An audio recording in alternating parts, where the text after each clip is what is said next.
వాళ్ళిద్దరి మధ్య మాటలు లేవు గాని చూపులతో ఎన్నో చెప్పుకునేవాళ్ళు. రోహిత్ ఎప్పుడు ఒక స్లింగ్ బ్యాగ్ తైలించుకుని ఒక సింపుల్ షర్ట్ వేసుకునేవాడు. రోహిత్ చేతికి ఒక పాత గడియారాన్ని పెట్టుకుని ప్రతిరోజు రైల్లో కనిపించేవాడు ఆమెకి.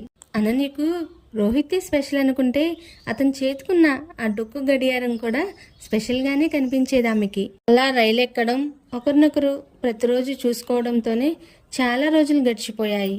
ఒకరోజు రోహిత్ అనన్యను ఇక్కడ కూర్చో అని ప్లేస్ చూపించాడు. అనన్య సిగ్గుపడుతూ అతను చూపించిన ప్లేస్లో కూర్చుంది. కూర్చున్న ప్లేసు విండో సీట్ కావడంతో ఒక్కసారిగా విండోలో నుంచి బయటకు చూసింది.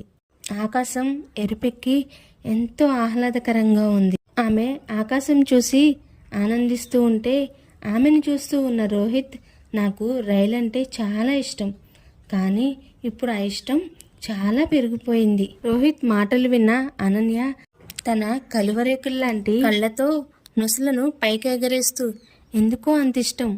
ఫ్రెండ్స్, ఈ వీడియో నచ్చితే లైక్ చేసి వెళ్ళండి.